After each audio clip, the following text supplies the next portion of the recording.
Chapter 34.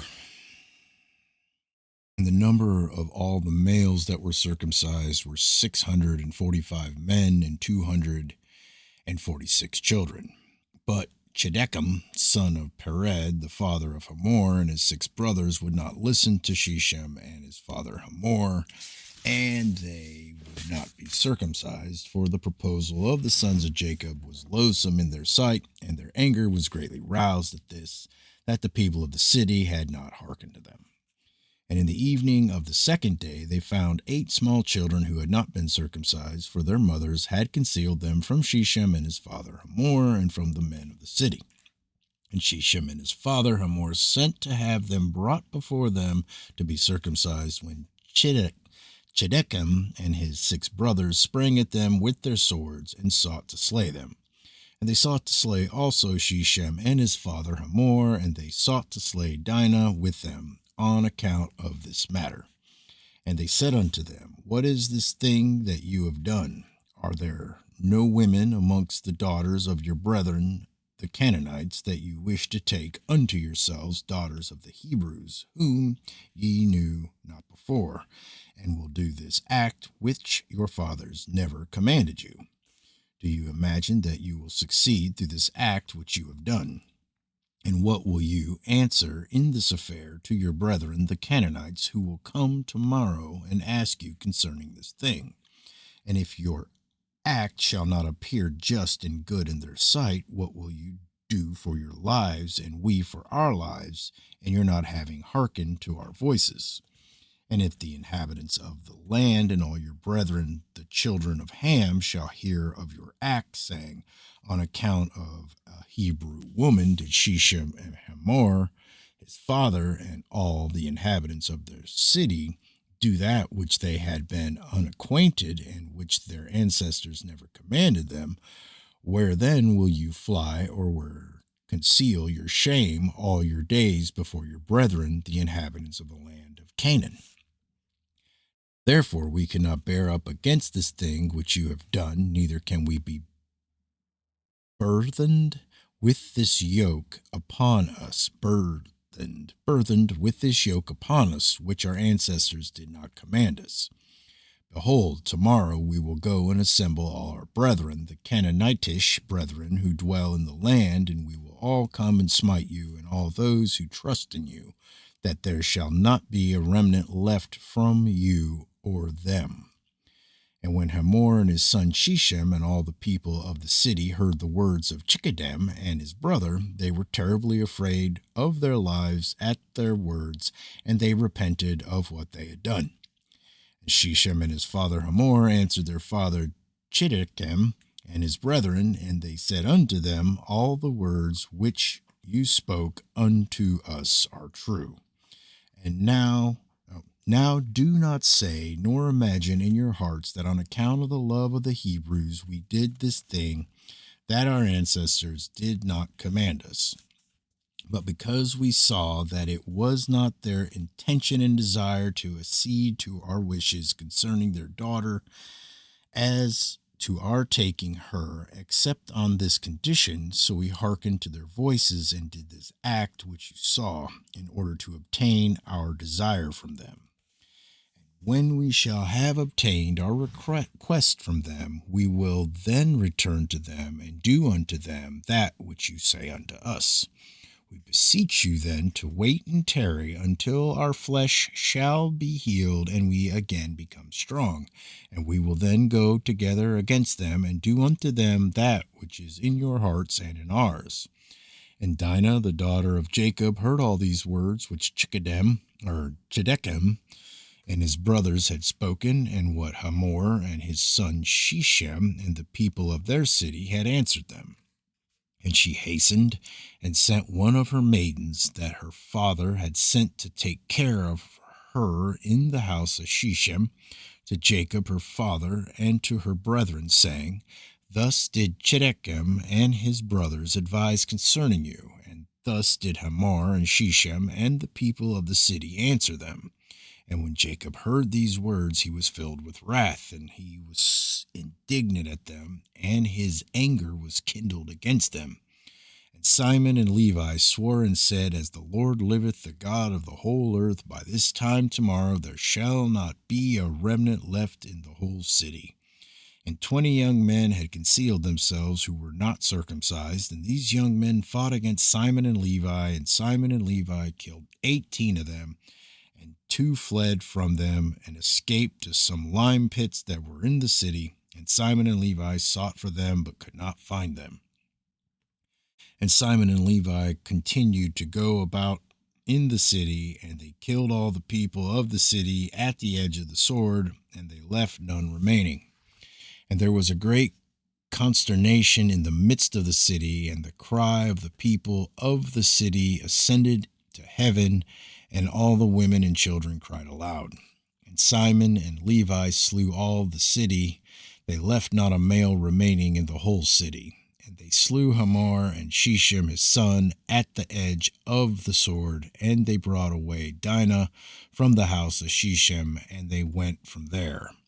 And the sons of Jacob went and returned, and came upon the slain, and spoiled all their property which was in the city and the field.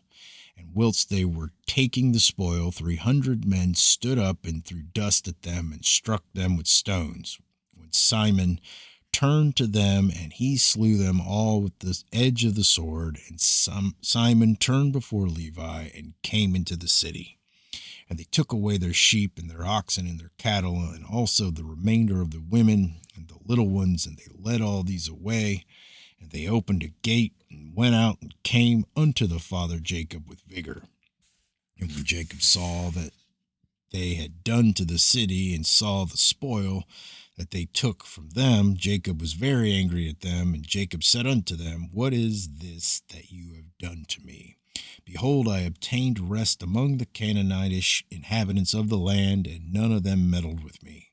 And now you have done to me, now you have done to make me obnoxious in the inhabitants of the land amongst the Canaanites and the Perizzites, and I am but a small number, and they will assemble against me and slay me when they hear of your work with their brethren, and I and my household will be destroyed. And Simon and Levi and all their brothers with them answered their father Jacob, and said unto him, Behold, we live in the land, and shall Sheshem do this to our sister? Why art thou silent at all that Sheshem has done? And shall he deal with our sister as with a harlot in the streets? And the number of women whom Simon and Levi took captives from the city of Sheshem, whom they did not slay, was 85, who had not known man. And amongst them was a young damsel of beautiful appearance and well favored, whose name was Bunah. And Simon took her for a wife, and the number of the males which they took captives and did not slay was 47 men, and the rest they slew. And all the young men and women that Simon and Levi had taken captives from the city of Sheshem were servants to the sons of Jacob and to their children after them, until the day of their sons Jacob going forth from the land of Egypt. And when Simon and Levi had gone forth from the city, the 2 young men that were left, who had concealed themselves in the city, and did not die amongst the people of the city, rose up, and these young men went into the city, and walked about it, and found the city desolate without a man, and only women weeping. And these young men cried out and said, Behold, this is the evil which the sons of Jacob the Hebrew did to this city, in their having this day destroyed one of the Canaanitish cities, and were not afraid of their lives of all the land of Canaan. And these men left the city, and went to the city of Tapnach, and they came there and told the inhabitants of Tapnach all that had befallen them, and all that the sons of Jacob had done to the city of Sheshem.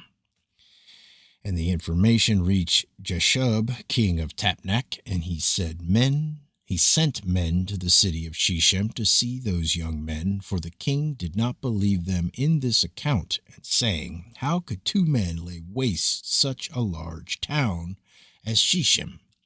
And the messengers of Jeshub came back and told him, saying, We came unto the city, and it is destroyed. There is not a man there, only weeping women. Neither is any flock or cattle there, for all that was in the city the sons of Jacob took away. And Jeshub wondered at this, saying, How could two men do this thing to destroy so large a city, and not one man able to stand against them?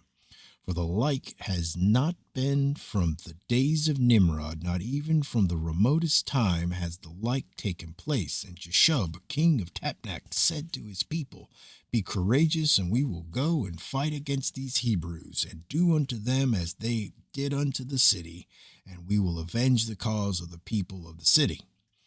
And Jesab, king of Tapnach, consulted with his counselors about this matter, and his advisers said unto him, Alone thou wilt not prevail over the Hebrews, for they must be powerful to do this work to the whole city.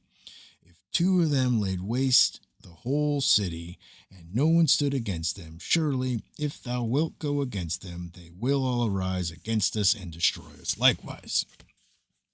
But if thou wilt send to all the kings that surround us, and let them come together, then we will go with them and fight against the sons of Jacob. Then wilt thou prevail against them. And Jeshub heard the words of his counselors, and their words pleased him and his people, and he did so. And Jeshub, king of Tapnach, sent to all the kings of the Amorites that surrounded Shechem and Tapnach, saying, Go up with me and assist me, and we will smite Jacob the Hebrew and all his sons, and destroy them from the earth, for thus did he do to the city of Shechem, and do you not know of it? And all the kings of the Amorites heard the evil that the sons of Jacob had done to the city of Shechem, and they were greatly astonished at them.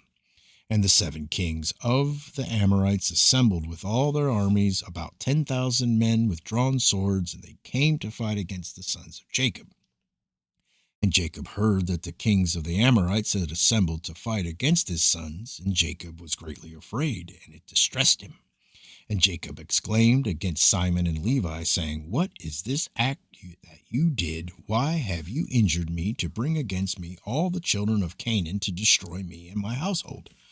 For I was at rest, even I and my household, and you have done this thing to me, and provoked the inhabitants of the land against me by your proceedings. And Judah answered his father, saying, Was it for naught my brothers Simon and Levi killed all the inhabitants of Shechem? Surely it was because Shechem had humbled our sister and transgressed the command of our God to Noah and his children.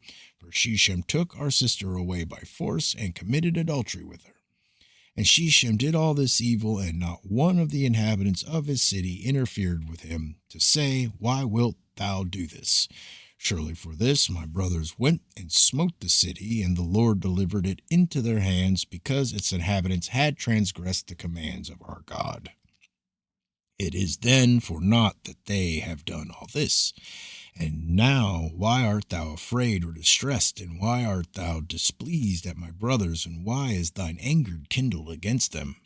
Surely our God, who delivered into their hands the city of Shechem and its people, he will also deliver into our hands all the Canaanitish kings who are coming against us, and we will do unto them as my brothers did unto Shechem.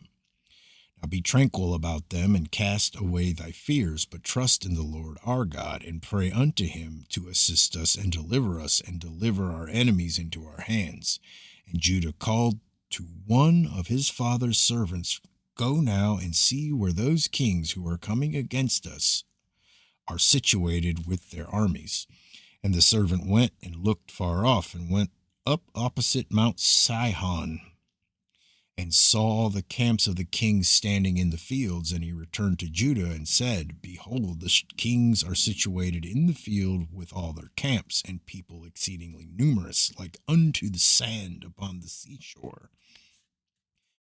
And Judah said unto Simon and Levi, and unto his brothers, Strengthen yourselves and be sons of valor, for the Lord our God is with us. Do not fear them. Stand forth, Cash man girt with his weapons of war, his bows and his sword, and we will go and fight against these uncircumcised men. The Lord is our God, and he will save us.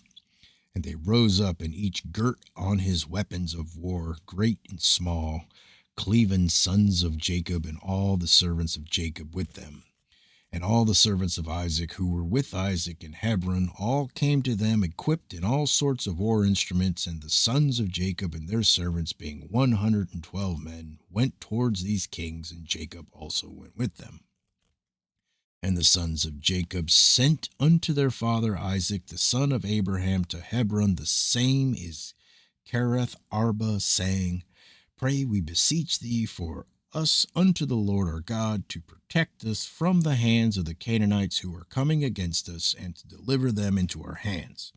And Isaac, the son of Abraham, prayed unto the Lord for his sons, and he said, O Lord God, thou didst promise my father, saying, I will multiply thy seed as the stars of heaven.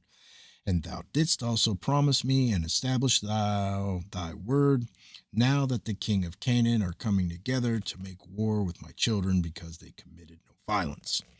Now therefore, O Lord God, God of the whole earth, pervert, I pray thee, the counsel of these kings, that they may not fight against my sons, and impress the hearts of these kings and their people with the terror of my sons, and bring down their pride, that they may turn away from my sons. And with thy strong hand and outstretched arm deliver my sons and their servants from them, for power and might are in thy hands to do all this. And the sons of Jacob and their servants went towards these kings, and they trusted in the Lord their God. And whilst they were going, Jacob their father also prayed unto the Lord, and said, O Lord God, powerful and exalted God, who hast reigned from days of old, from thence till now and forever, thou art he who stirreth up wars and causest them to cease. In thy hand are power and might to exalt and bring down. O may my prayer be acceptable before thee, that thou mayest turn to me with thy mercies, to impress the hearts of these kings and their people with the terror of my sons, and terrify them and their camps, and with thy great kindness deliver all those that trust in thee, for it is thou who canst bring people under us and reduce nations under your power.